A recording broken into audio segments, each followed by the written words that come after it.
वक्फ bill के विरोध की तैयारी, मुस्लिम संगठनों के ऐलान से हड़कंप, विपक्ष के नेताओं पर टिकी है आस, ओवैसी ने मोदी सरकार के खिलाफ खोला मोर्चा। नमस्कार, आप देख रहे हैं कैपिटल टीवी की स्पेशल स्टोरी। मैं हूं परमीश। वक्फ संशोधन बिल को लेकर फुलवारी शरीफ के इमारते शरिया में अमीर शरीयत मौलाना सैयद अहमद वाली फैजल रहमानी के नेतृत्व में एक बड़ी बैठक हुई, जिसमें बिहार के तमाम खानकाह के प्रमुख शामिल हुए और मीटिंग में यह फैसला लिया गया कि वक्फ संशोधन बिल का विरोध किया जाएगा। मीटिंग के बाद जारी किए गए बयान में यह भी कहा गया है कि वक्फ संशोधन विधेयक हमें मंजूर नहीं है, जिसमें मुसलमानों के हक को छीना जा रहा है।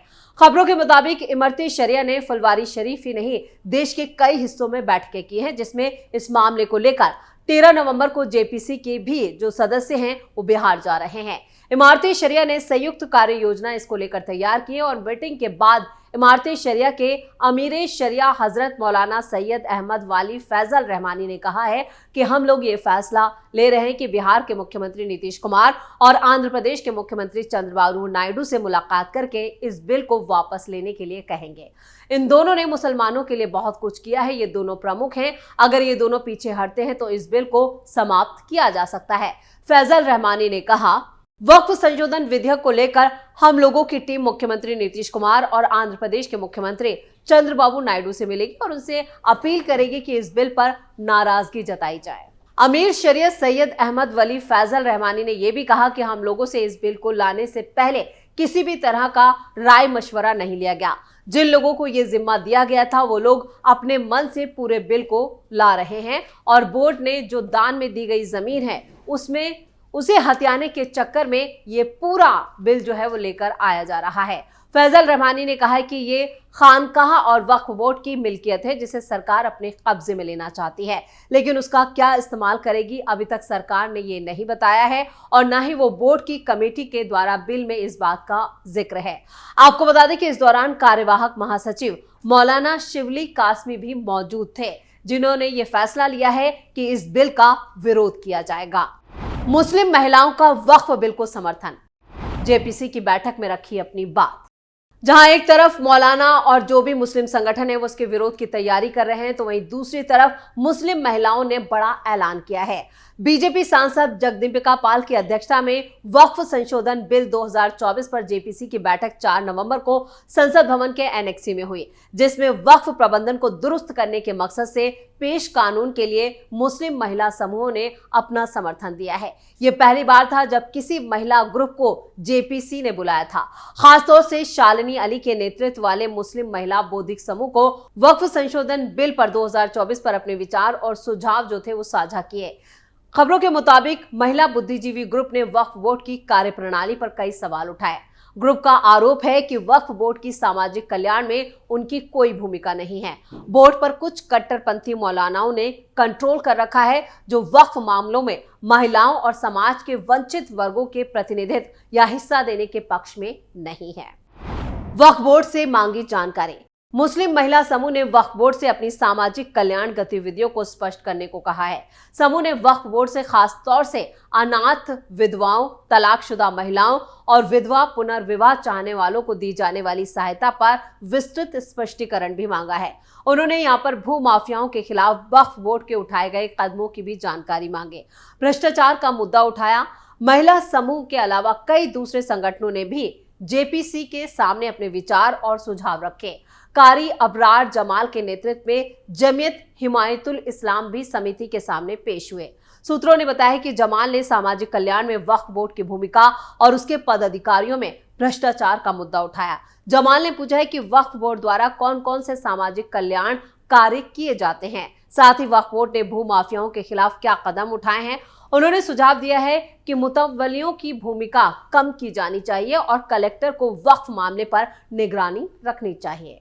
वक्फ बोर्ड में माफिया राज, उन्होंने ये भी सुझाव दिया है कि मस्जिदों, दरगाहों और कब्रिस्तानों को छोड़कर वक्फ जमीन पर रोजगार उन्मुखी परियोजनाएं शुरू की जानी चाहिए।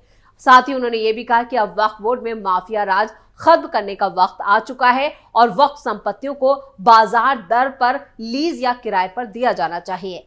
4 नवंबर की बैठक में मौलाना कोकुब मुस्तबा के नेतृत्व में शिया मुस्लिम धर्मगुरु और बुद्धिजीवी भी समिति के सामने पेश हुए। बैठक के बाद मुस्तबा ने कहा है कि हमने संयुक्त संसदीय समिति में अपनी बात रखी है। 1954 में वक्फ अधिनियम पारित होने के बाद से औकाफ को नष्ट कर दिया गया है। वक्फ संपत्ति लूटने वालों के खिलाफ एफआईआर। अगर औकाफ को लूटा नहीं गया है तो हर वक्फ बोर्ड से एक रिपोर्ट मांगी जानी चाहिए ताकि पंजीकृत औकाफ की संख्या और करों वगैरह का पता लगाया जा सके। जब ये सवाल सामने आता है कि वक्फ पर बैठे अधिकारी असहज हो जाते हैं। मैं भारत सरकार से अपील करता हूं कि वो वक्फ संशोधन बिल 2024 को जल्द से जल्द पारित करें और वक्फ संपत्ति लूटने वालों के खिलाफ एफआईआर दर्ज की जाए। फैज अहमद फैज के नेतृत्व में विश्व शांति परिषद नामक की एक और संगठन ने भी समिति के सामने अपने विचार और सुझाव दर्ज कराए। खबरों के मुताबिक सैद्धांतिक तौर पर उन्होंने प्रस्तावित विधेयक का समर्थन किया, लेकिन सर्वे कमिश्नर के पद पर जिला कलेक्टर की नियुक्ति के मुद्दे पर उन्होंने इसका विरोध किया और नाराजगी जताई। वक्फ मामलों में कलेक्टर की भूमिका। उन्होंने सुझाव दिया है कि वक्फ मामलों में कलेक्टर की भूमिका सीमित होनी चाहिए और सर्वेक्षण मामले में एडीएम रैंक के एक मुस्लिम अधिकारी को शामिल किया जाना चाहिए। फैज ने कहा है कि मौजूदा कानून में वक्फ बोर्ड में महिला सदस्यों को शामिल करने पर कोई रोक नहीं है, तो फिर विपक्षी सदस्य और कुछ संगठन प्रस्तावित विधेयक में महिला सदस्यों के प्रावधान का विरोध क्यों कर रहे हैं। उन्होंने कहा कि ये न्याय का मामला है जिसकी जरूरत थी। उन्होंने ये भी कहा कि सैकड़ों गैर मुस्लिम कार्यवाहक पहले से ही वक्फ बोर्ड का हिस्सा हैं। ये सुझाव देते हुए बोर्ड में गैर मुसलमानों का विरोध अनुचित है, यानी कि ठीक नहीं है। नए कानून की जरूरत नहीं। हालांकि मलिक मुआतिस खान के नेतृत्व वाले जमाते इस्लामी हिंद दिल्ली नाम का एक समूह भी जेपीसी के सामने पेश हुआ। खबरों के मुताबिक संगठन ने इस बिल का कड़ा विरोध किया है और कहा है कि मौजूदा कानून वक्फ मामले से निपटने के लिए काफी नहीं है और नए कानून की जरूरत नहीं है। खान ने कहा है कि वक्फ बोर्ड सिर्फ एक संगठनात्मक ढांचा नहीं है, ये एक आस्था का भी मामला है। वक्फ बोर्ड के पास कितनी संपत्ति? वक्फ की पूरे देश में करीब 52,000 संपत्तियां थी। 2009 तक 4 लाख एकड़ तक की 3 लाख रजिस्टर्ड वक्फ संपत्तियां थी। आज की तारीख में 8 लाख एकड़ जमीन में फैली 8,72,292 से ज्यादा रजिस्टर्ड वक्फ की अचल संपत्तियां हैं, यानी महज 13 साल में वक्फ की जमीन दुगनी हो गई।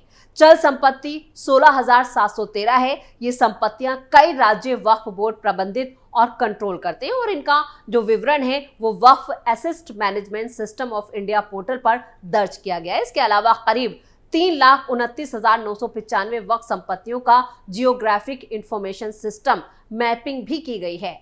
वक्फ बोर्ड की संपत्तियों की जो अनुमानित कीमत है वो 1.2 लाख करोड़ रुपए के आसपास है। इसके साथ ही वक्फ बोर्ड सशस्त्र बलों और भारतीय रेलवे के बाद देश में तीसरा सबसे बड़ा जमींदार बन गया है।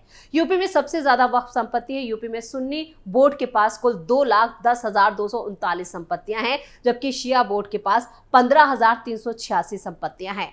हर साल हजारों लोगों की बोर्ड को वक्फ के रूप में संपत्ति दी जाती है, जिससे इसकी दौलत में इजाफा होता जा रहा है। वक्फ बोर्ड है क्या? वक्फ एक्ट मुस्लिम समुदाय की संपत्तियों और धार्मिक संस्थानों के प्रबंधन और इसके नियमन के लिए बनाया गया एक कानून है। इस एक्ट का मकसद वक्फ संपत्तियों का ठीक से रखरखाव और प्रबंधन सुनिश्चित करना है ताकि धार्मिक और चैरिटेबल उद्देश्यों के लिए इन संपत्तियों का इस्तेमाल किया जा सके। वक्फ चूंकि अरबी शब्द है जिसका अर्थ है रोकना या समर्पण करना। इस्लाम में वक्फ संपत्ति एक स्थायी धार्मिक और चैरिटेबल ट्रस्ट के रूप में समर्पित की जाती है, जिसका इस्तेमाल धार्मिक उद्देश्यों, गरीबों की मदद, शिक्षा वगैरह के लिए किया जाता है। वक्फ संपत्तियों का प्रबंधन करने के लिए हर राज्य में एक वक्फ बोर्ड का गठन किया गया है। ये बोर्ड वक्फ संपत्तियों का पंजीकरण, संरक्षण और प्रबंधन करता है। वक्फ एक्ट के तहत सभी वक्फ संपत्तियों का पंजीकरण जरूरी है। यह पंजीकरण संबंधित राज्य के वक्फ बोर्ड में किया जाता है। वक्फ बोर्ड को वक्फ संपत्तियों की देखरेख, मरम्मत और विकास की जिम्मेदारी भी दी गई है। ये बोर्ड ही तय करता है कि वक्फ संपत्तियों का इस्तेमाल धार्मिक और चैरिटेबल मकसदों के लिए किया जा रहा है। वक्फ बोर्ड के पास वक्फ संपत्तियों का निरीक्षण करने और उन पर कंट्रोल रखने का पूरा अधिकार है। ये बोर्ड वक्फ संपत्तियों के प्रबंधकों के पास यानी कि मुतवल्ली की नियुक्ति और उनके कार्यों की समीक्षा भी करता है। वक्फ संपत्तियों से जुड़े विवादों के निपटान के लिए एक खास अदालत का भी गठन किया गया है। ये न्यायालय वक्फ संपत्तियों से जुड़े सभी विवादों का निपटान करता है। वक्फ एक्ट 1954 के बाद से संशोधित करके इसे वक्फ एक्ट 1995 के रूप में पारित किया गया, जिसमें वक्फ संपत्तियों के प्रबंधन और प्रशासन से जुड़े प्रावधानों को और ज्यादा स्पष्ट और प्रभावी बनाया गया। बाद में 2013 में एक्ट में बदलाव किए गए। बोर्ड का मकसद वक्फ संपत्तियों का संरक्षण और उनका सही से प्रबंधन सुनिश्चित करना है। वक्फ संपत्तियों की देखरेख और उनका धार्मिक और चैरिटेबल उद्देश्यों के लिए सही इस्तेमाल करना शामिल है। वक्फ संपत्तियों से जुड़े विवादों का ठीक और जल्दी से निपटान करना भी इनकी जिम्मेदारी है। यानी जिम्मेदारियां बहुत है, लेकिन इसमें ही कई सारे भ्रष्टाचार और कई विवाद के जो मामले हैं वो एक एक करके सामने आए हैं। अब देखना ये होगा कि इन मुस्लिम संगठनों ने जो तैयारी की है और जो विरोध के लिए इन्होंने प्रारूप तैयार किया है, उसको लेकर सरकार का क्या रुख रहता है। स्पेशल स्टोरी में इतना ही। वीडियो कैसा लगा कमेंट करके अपनी राय जरूर दें। वीडियो को लाइक करें, शेयर करें और कैपिटल टीवी को सब्सक्राइब जरूर करें।